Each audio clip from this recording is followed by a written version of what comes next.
Hello and welcome to the Courageous Leaders podcast. I'm Joanna Howes, your host and founder of The Change Creators. We help leadership teams build trust, alignment and cohesion so they can win together. On today's episode, I'm very excited as we are joined by Shira Jeczmien, the CEO of Screenshot Media, a next-gen media company reaching a monthly audience of 250 million. With that audience, 60% of them aged 18 to 34. Shira, welcome to the show. It's an absolute pleasure to have you. Thanks for having me, Jo. Really excited to be here. I am, because for me, I'm very, very excited to have you on the show because there's so much you've achieved at such a young age. This is, for me, a really wonderful new perspective on leadership, of what you can bring from how you approach leadership to maybe some of the different guests we had. So thank you so much for your time. And I would love to start with, I want to know, what's been a really courageous moment for you? I think if I have to sort of look back at all the moments to date, it has to be that moment when I decided to really start Screenshot Media and start my own business. It came in there's different stories to it. It came through, it was actually a university project, which I started and had in the background while I was working in other places. It was a bit of a quirky blog, a bit of a dream as well, of something that I wanted to do, didn't really know how to do it. Never worked in media, never worked in advertising. While it was sort of bubbling in the background, I was sort of working for production companies, for health tech apps, and sort of always knew that I wanted to work in this space and didn't really get accepted to any of the jobs that I wanted, quite frankly. And then one day, sort of late 2019, I just sort of made the leap and said, you know what? I'm just going to do it. I'm just going to start my own media company. I quit my jobs. And in very early 2020, sort of the start of it, we were a team of 3 running a next-gen media company. Amazing. Having come from no background of this, no knowledge, no idea how to even make this happen, how to make money from this. So yeah, that was a courageous moment, I would say. A big courageous moment. Can I ask, how old were you when you were doing this? This would have been almost 5 years ago, so 27. Incredibly brave. And I love the fact that, yes, it was an idea that was bubbling in university. And what really, really inspires me is like, I want to do these jobs. People aren't giving me a job. So do you know what? I'm going to create the company that I want to work for. Yeah. Where does that kind of belief come from in you to go, like, I don't know what we're doing. I've never done this before, but I know this is what I want. Where does that belief come from that you could do it? I've always been a bit of a sort of naive optimist. I think I have to call it that. And I still am to this day. And I actually think that now that the company has grown and I've got obviously more stakeholders around me and another director and a senior leadership team, I still play that role of, like imagining things and maybe exaggerating where we could be or really envisioning where I want us to go, even if it's sometimes not that realistic. And I think you have to have that if you're running a business or if you're going to take that leap.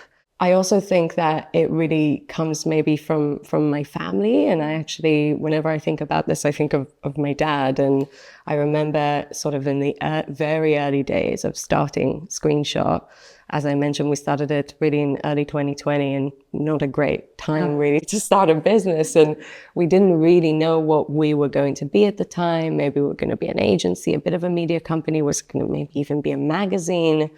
And as COVID hit and we sort of lost the very first early commercial deals that we had managed to somehow get, I remember speaking to my dad and saying, maybe I need to just shut this down. We had no money. I mean, like nothing. I was still funding this at the time from the money I had earned in my previous jobs. And he sort of was like, don't do it. Just keep going a bit longer. I'm here. If you need me, everything will be okay. Just keep going. Like, don't give up right now. I think that sort of really stuck with me. And that's lovely because it's that self-belief, having that champion with you and recognizing who can be that champion for you. And you're just like, that's it, I can't do it anymore. But it's that person who's like, I'm in your corner. You can get back. I'm imagining like a boxing fight, in the boxing, they got all the people around them going, no, come on, get back up, you can do it. And how wonderful that that's your dad. Yeah. For you. Yeah. So to get back up, did you then need to get investment? How did you then come back through it? So I think that's one thing that sort of is a theme throughout, is that we're very savvy, if I can say that about us. We sort of figured out, what does a digital media company really need to do, and where were our sort of opportunities. Very quickly, we sort of heard whispers, because everyone's very, no one says things as they are in this industry. And I also didn't really have any knowledge of, how are our competitors doing it. So I heard whispers around sort of where are the revenue opportunities on which platforms at the time. And we just sort of went for it, went on LinkedIn, started badgering everyone that was working at that social media platform until we got a meeting, got our foot in the door with them, and essentially became a partner at this, one of the social media platforms, and started monetizing on our content. And that was really the start of the growth of our company, because we figured out that, you can make content, and if you get enough eyeballs on it, you can monetize from that. And, at the time we were a really small team. We laugh at this sometimes, that now our strategy director and our creative director, they used to edit the videos on like iMovie, I think at the time. They used to edit them. And then also, because it was COVID, the government sort of launched the Kickstart program. I don't know if you know it yet. So essentially what it meant is that we could hire young talent, and it was subsidized by the government. And at the time we were maybe 3 or 4 of us. And we're like, great, how many can we get? And they're like, there's no limit, as long as you can train them and sort of support them. We're like, cool, let's get 15 people. Amazing. So we just hired a lot of young talent via this. And I think, again, this ties into a bit of like a naive optimist kind of mentality, or even a bit fearless. Like, cool, we can handle 15 people, haven't, been a team of 3 or 4 to date. So yeah, that's kind of bold. It was. And I'm going to take you one step back, just because it's personally something I'm really intrigued in. Is I love it when I'm sitting opposite someone who's a visionary, can pick up that phone, badger people, get that partnership. For me, it's incredibly unnatural to do that. And I know a lot of our leaders are more the ones of, couldn't call them, why would they talk to me? And holding back. What advice do you have in terms of like, how do you go about it? Did you just kind of find a name and keep hounding that person's name? What are some tips and strategies? If anyone's sitting here going, I need to be able to do that. I need to be able to back myself to make these calls. What does it take? What do you do? I am a bit shameless in that. Okay. And I sort of knock at the door. You have to. If no one's going to invite you in. That's one thing anyone who wants to start a business needs to know.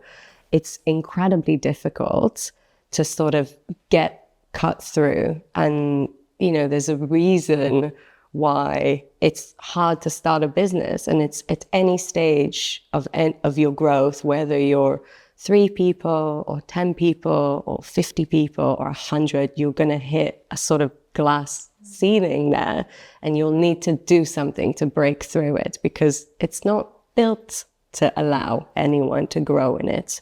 That's sort of my experience. Like, it really isn't built to welcome new talent and diversity of businesses and new opportunities. So I personally am quite ruthless in that.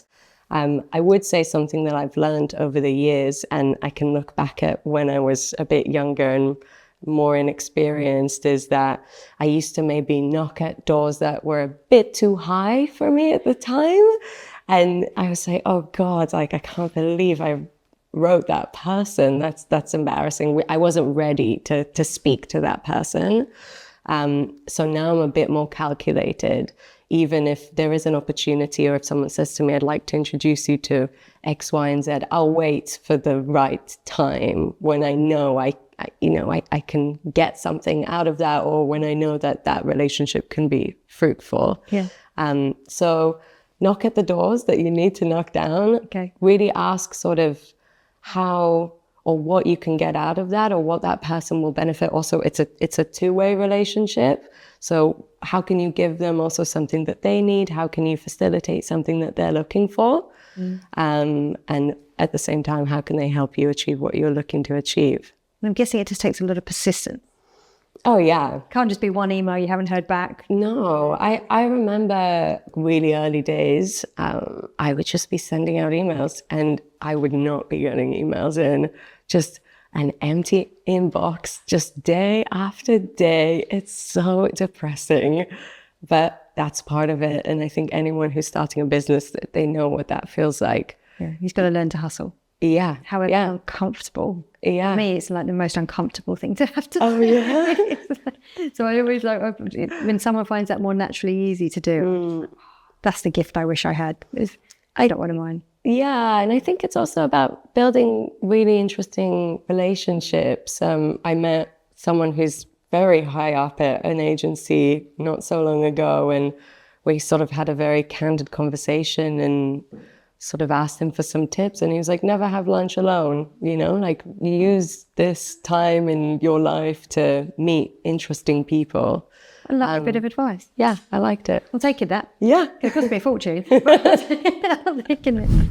If you're enjoying this episode and finding it insightful, I want to take a moment and remind you, if you haven't already, to hit that like button and subscribe to the channel. It's a small action, but it makes a big difference.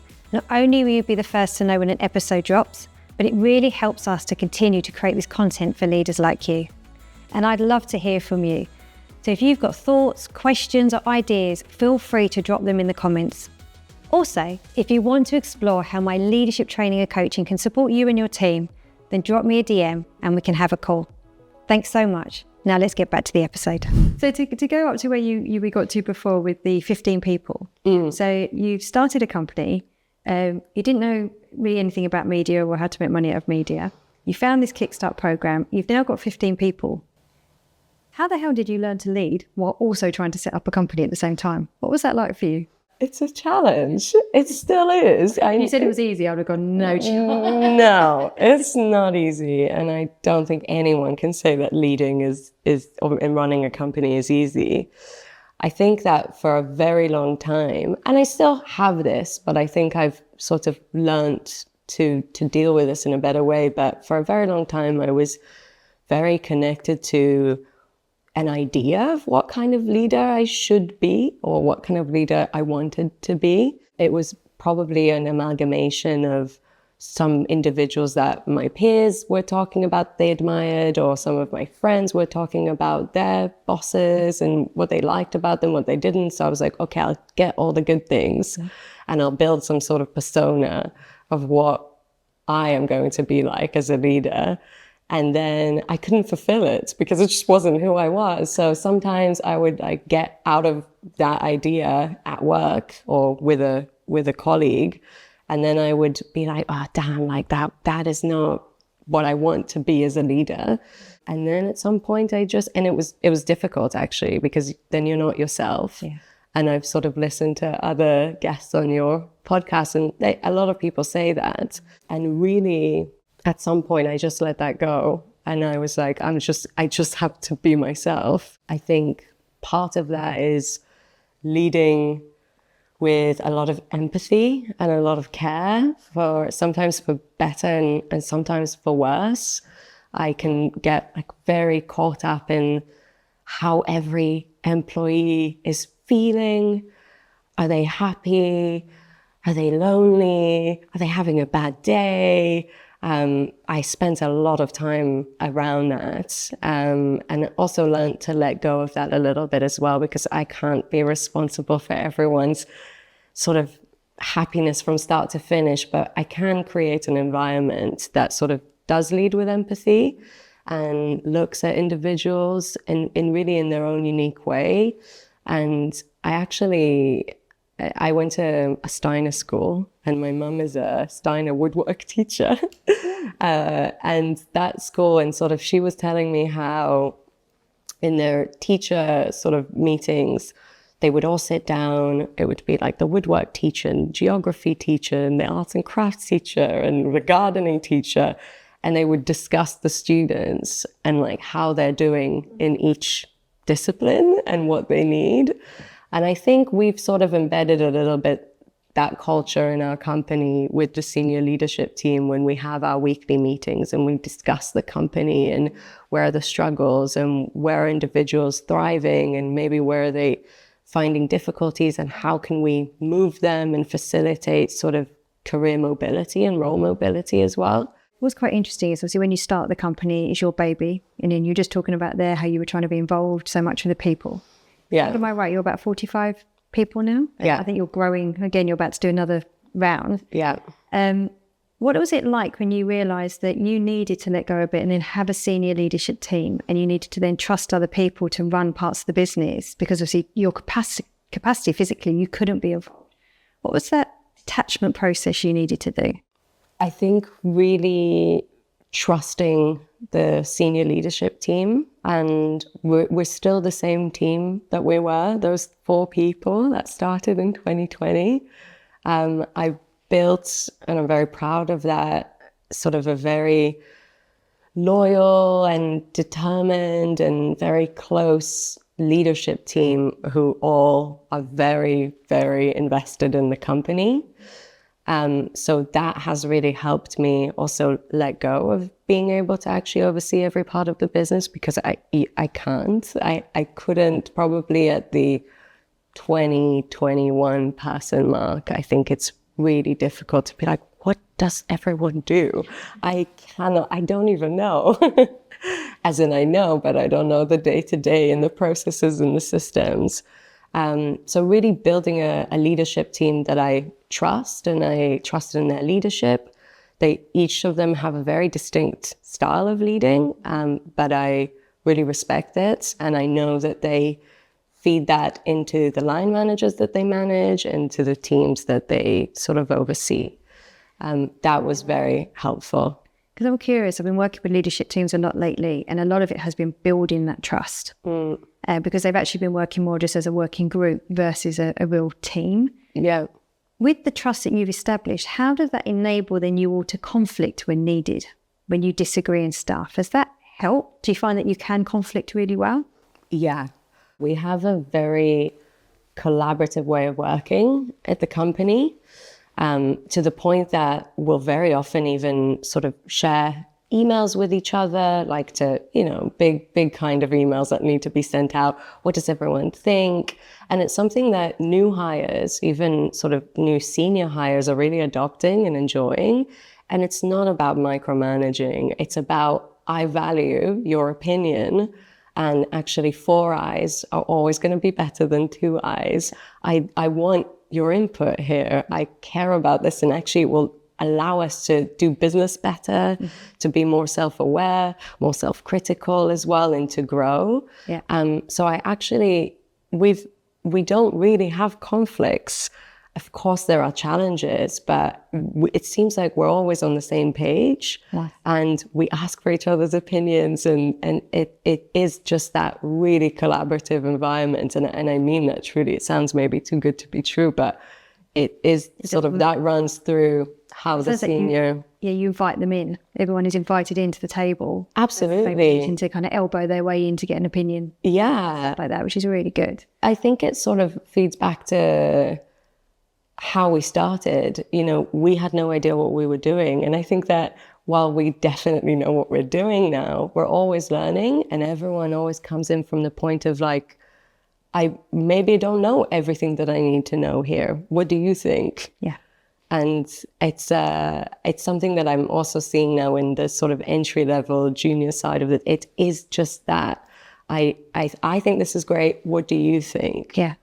I think that's a really good point, that you've all been vulnerable not knowing together already. Mm-hmm. So you've been able to have that as a thread going through, whereas a lot of companies, you build your leadership team and people join with that thing, well, I've got to prove my worth, prove my value, versus I can say I don't know something. Yeah. That's really lovely to hear. Yeah. Changing tact a little bit, what I find fascinating with your business is, I think is it 19 to 31 is the sort of age range in your business? Yeah. And, I speak to leaders all the time, and it's a lot of it.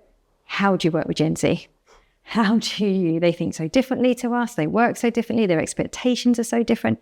How do we motivate them? How do we get the best from them? I'd love to hear from, I know you're early millennial, but your team is pretty much all Gen Z. What have been the insights and learning you've gathered from running the business? So many. I think that the key to working with a young team is actually wanting to learn from them and adapt to their needs. Because if you wanted to build a very young team and required and sort of expected them to adapt to your way of working, I think that's where this friction and these clashes happen. It's really important to remember that everyone in that age bracket actually hasn't worked in a company, in an office in the way that we have. I obviously, 5 days a week in the office, out of like working way past 6 o'clock, 7 o'clock, 8 o'clock. Maybe a certain dynamic as well with your leadership team. So these are individuals that if they're sort of 25, 24, they've graduated in COVID. That was sort of our young Kickstarters, by the way. They were all sort of just graduated via COVID and, couldn't find work. They didn't go to the office for about a year or two. And now they're adapting to sort of a hybrid work environment where they go in a couple of days a week into the office. I think to then demand for them to understand what it used to be like in a work environment, it's kind of impossible. They don't have that sort of benchmark and touch point to understand that. So I think it is really understanding what they want, understanding what they care about. For us, it very much is about career development, role mobility, as I mentioned. When you hire entry levels, which we do very often, sort of fresh out of university, they might want to change what they do after 2 years. And that makes sense, right? Why wouldn't they? Just because they started as a social media manager or a producer or video editor doesn't mean that that's what they want to do for the next 10 years. So for us, in order to also keep the retention of our talent, we've had to have quite a lot of conversations with video editors, social media managers, where they say to us, I don't want to do TikTok anymore. I'm really thankful for the opportunity. I've learned a lot, but I actually want to go into strategy or production. And we very often, in order to retain them, if we wanted to retain them, had to create that role for them or had to move them across. And we've done that several times. And actually it allows our business to also be quite agile and to develop and to keep the talent that we care about. And I think that's maybe something that leaders who don't really understand that generation really have to keep in mind. And I would say that's been really key for us in sort of creating a happy workplace for this generation. I'm really hearing the two words, the agility and mobility. And I think it's so fair to recognise that they haven't. How can we expect them to have a benchmark we've got that they've never, ever experienced? And actually, they look at us and think that a lot of the time we were crazy for having that benchmark. So that's how we used to live. But I love that, thinking, I know it's not easy for all companies to have that mobility, but to try where you can, to encourage that you can move, you can grow. If you want to retain that talent is really important. What are some of the things, I remember we were talking here about one of your holiday learnings, what are some of the smaller insights that you're just like, oh wow, I hadn't even realised that would be a thing? Yeah, so we're 45, we're now hiring 11 new roles and we've just got HR, which is very nice, probably a bit overdue, but until now it's been myself and the senior leadership team sort of building the entire systems of the company, building policies, usually as they arise, as a situation arises, we need a policy for that, we need a policy for this. We had an instance, and this is again this sort of young mentality or Gen Z mentality, which makes total sense, is on our HR system to book annual leave. It used to just be called holiday, and we had a little palm tree emoji next to it. And then we sort of started to get some of our team members reaching out to us and saying, I've got to move house, or I've got to do some errands, or I've got some personal issues. I need to take time off. Do we have a policy for this? And we were sort of saying, yeah, you've got your annual leave, your holiday days off. Can you just book that? And then they were saying, no, I don't know if I want to book a holiday for this. It's not a holiday. So I sort of had a chat with one of my advisors, and they're like, what do you call this? I was like, well, it's holiday, and a little palm tree emoji right next to it. It's like, why don't you just call it annual leave or paid leave? And then everyone will look at it in a different way. It's like, oh, that's a good idea. Yeah. We'll do that. And then we did that. And then that sort of solved that problem. I think I'm noticing through a lot of the work I'm doing, this holiday time is so, again, a lot more precious I'm seeing to the Gen Z than when I was working in an office. And also the expectations that you kind of have your holiday, but you have then rest days, or you have wellness days. As you said, you have days to move house. You have the work-life balance, which I think a lot of it is very correct in the way Gen Z are viewing the world, and learning a lot from them. But just, again, looking at it, they see it so differently to how we see it. Yeah. Even just changing that word holiday to paid leave can make a massive difference for the meaning it gives to them. Absolutely. Yeah. I would say also in terms of that work-life balance, back to, again, how do you foster an environment that Gen Z enjoy working in? For us, very early on as well, I was like, I don't want to have a company where we have this game. I don't know if you've had this at previous places that you worked, where the clock hits 6 o'clock, and everyone's like, I'm kind of down, but I don't want to be the first one leaving. And then it's this weird game that happens in the corporate world. And I was like, I don't want to have this. 6 o'clock, everyone is out. And I'm going to do the same, even though now a bit less. But that's it. 6 o'clock, everyone leaves. And you know what? I respect it. I'm happy that we don't have that culture. And it's like this small nuance says, no, 6 o'clock, literally laptops. Sometimes I'm like, really? But yeah. Because I think even though we live there, it's sometimes hard not to go, you don't really want to work a little bit longer? No, that's the rule I said, it's fine. Exactly. I built this. This is how it needs to be. It's good. Has it been difficult for you? I'm going to change the word, not difficult, challenging. I prefer that word. You're a young leader yourself, leading a young team, and I'm guessing that you're in rooms with a lot of older people or, more experienced CEOs who've done the years and stuff. What's it like for you? 2 questions in one here. One, where you need to be in this room and feel you've got the gravitas and the authority with your voice and what you want to say. And 2, in terms of the perception people then might have of you or taking you seriously and bringing you into stuff. What's been your experience being a young CEO? We were just sort of, I was telling you a bit about this before, but I think that, again, this sort of optimistic delusion, maybe, I never really saw myself as a young female founder. When I first started and was knocking maybe at those doors that I shouldn't have knocked at yet, I never really thought about, are they seeing me as some 27-year-old woman, sole founder? Kind of a lot of taboos in the startup world, like the sole founder thing, not something that people love generally. I think that now, because I've been doing it for a while, I have a bit more sort of respect around that in terms of like, she can do it. So she's managed to sort of keep a company for almost 5 years. But initially, I think people are quite hesitant to go with any sole founder.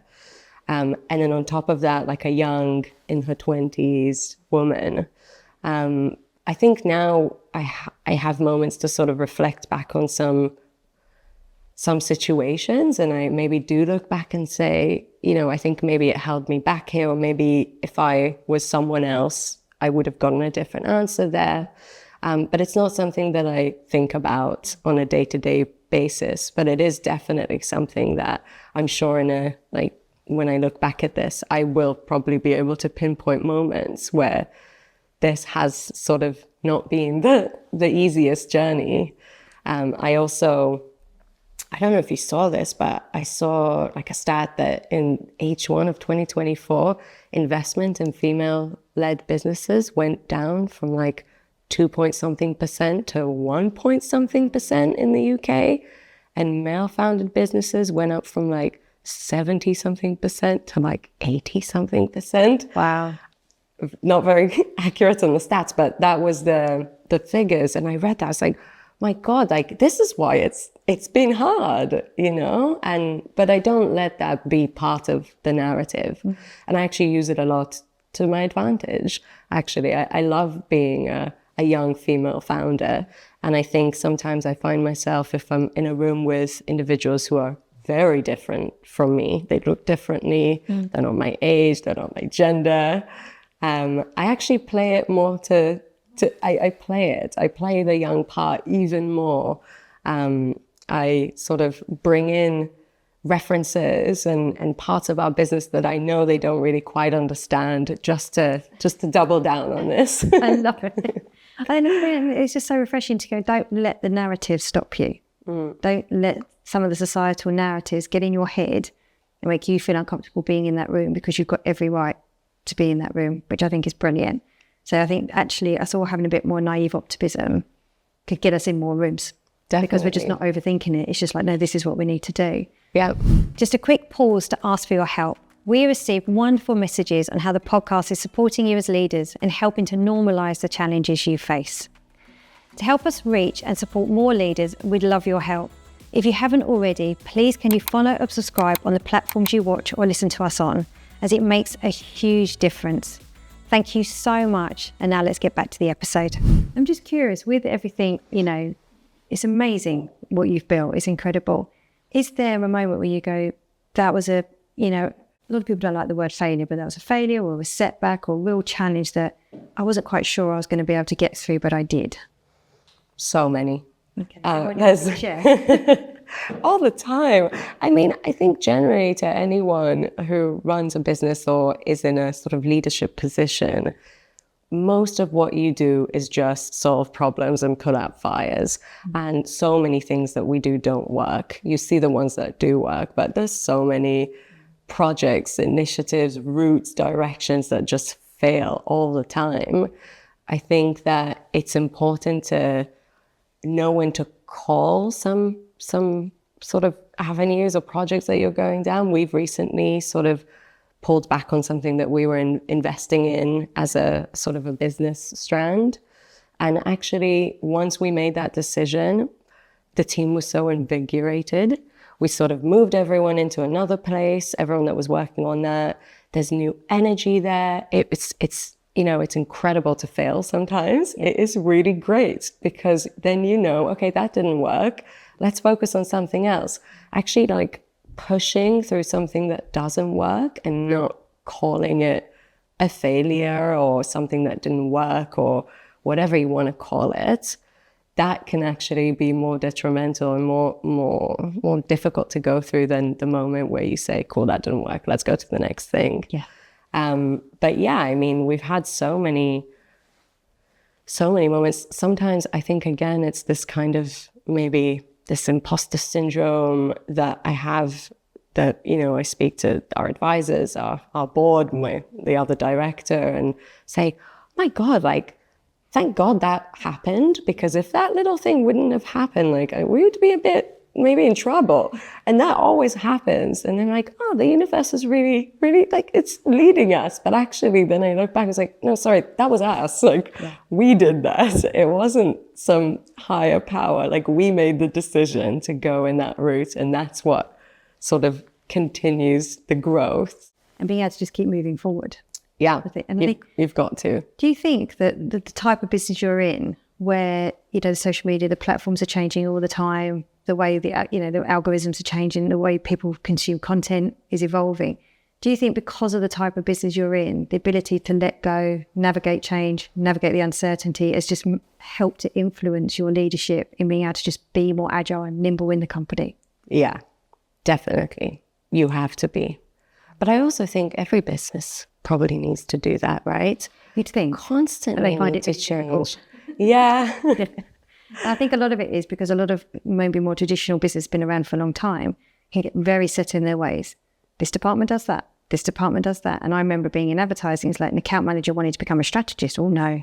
No. They haven't got the background or the degree or anything like this. And it was so difficult to move. And I remember one guy did it well, but it took a long time for people to see this person in a new light and trust them in that role. And I think a lot of people can get very stuck in ways of working because it's safe. And I'm guessing, and you say the conversations, the decisions to be able to do mobility does require quite a bit of change and conversations. And how do we do that? We've got to create a role. Can we afford to create that role? Is there a future there? Then we've got to backfill that role. Can we afford to hire somebody else? It does require effort, I think, to create mobility. And I'm not sure how many companies feel they've got the time or want to do that. Would you agree? Yeah, definitely. Yeah. I think for us, that is embedded in our nature. And whenever we've had to make some big shifts, of course there is, it trickles down. There's maybe some pushback, some panic from the team. But I think, again, if you do it again and again and again, and you train the team to be agile, we put people who don't know something in certain roles. I actually kind of love doing that. Like, you're brilliant at A. I'm actually going to put you at B because I think you'll do really well there. And I actually want a bit of that thinking in there. And they sort of flourish there and do really well. So you also want to break people out of maybe their comfort zone if they're interested. But also, I think nothing, and this goes to sort of everything that we've been through, and it trickles from myself all the way down to, to the team, is nothing will be as scary as it is the first time that it happens. Yeah.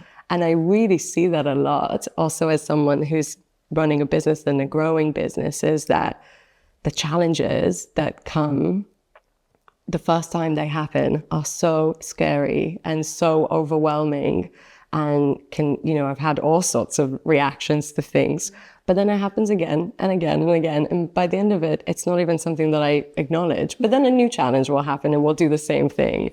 But I think it's really great to acknowledge that that sort of an issue, a challenge, a problem, it's going to be terrifying the first time, and then you'll know everything about it. It's just that unknown, right? Like, what can happen? Yeah. That's where fear happens. Like, I don't know. Yeah.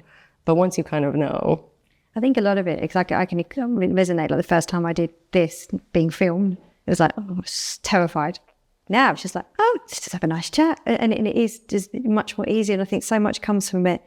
The fear can come in, but if you've got more faith in yourself, the faith can help calm the fear down. Yeah. So I think sometimes, unfortunately, a lot of people focus on the fear versus going, actually, I can have faith in myself. And if it goes wrong, if we need to stop, if we need to pause, we need to set a camera, we'll figure it out.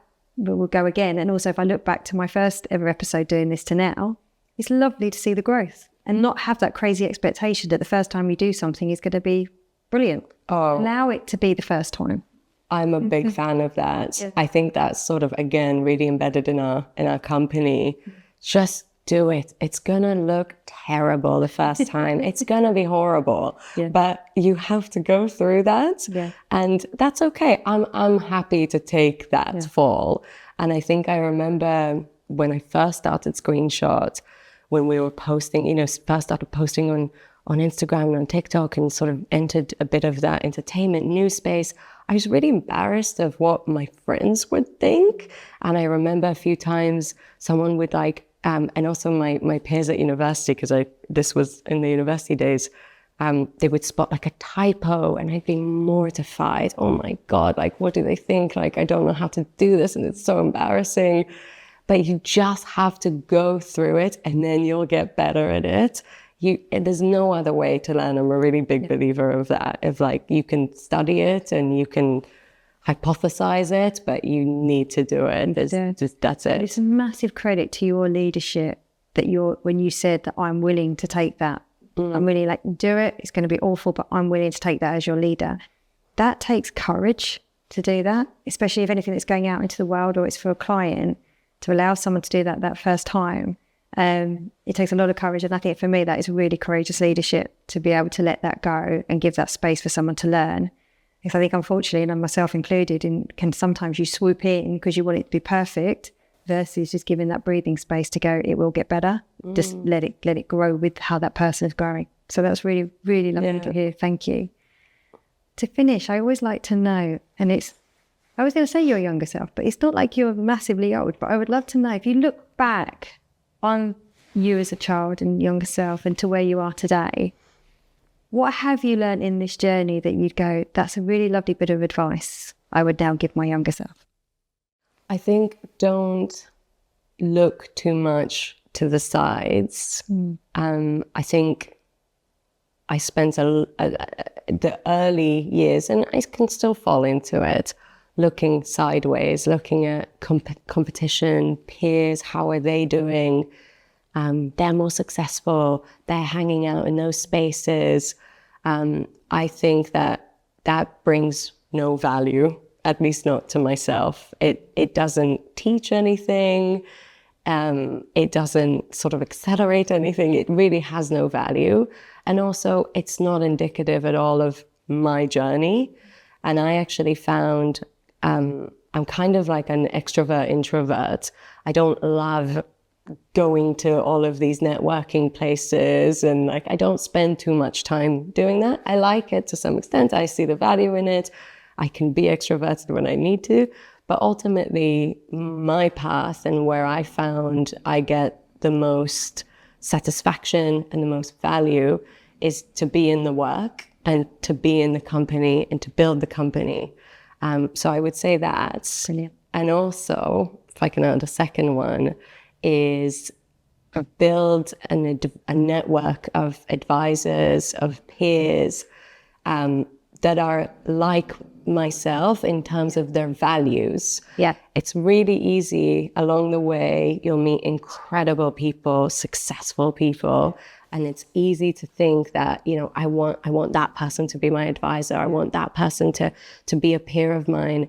But if you don't share the same values, it's not going to align with what you need. So really build a network of individuals that you really are aligned on that. And having that conversation early on is like, what do you value? Let me check in here. And also, I think what you value is really important. Yeah. Take that time to understand what you need yourself. It's so important. So I'd just like to know, before we close, is there any final comments or any final shares you'd like to do? I think just that sort of naive optimism. I think anyone who wants to do something, has a dream, wants to start a business, wants to quit and open, I don't know, a mustard business and wherever. We've had someone actually who's done that. Yeah. I just think have belief in that and be a bit sort of naively optimistic. It's helpful. It will help you lead the way to where you need to go, and keep that. I love that, and I'm definitely taking that away with me today. So thank you.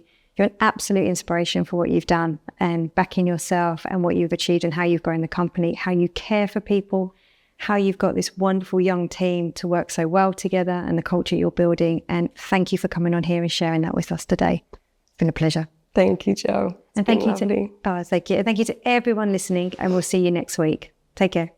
If you've been loving our Courageous Leaders podcast, please can I ask you to subscribe to our YouTube channel. Your support helps keep the quality content coming and reach listeners like you that we can then really, really help.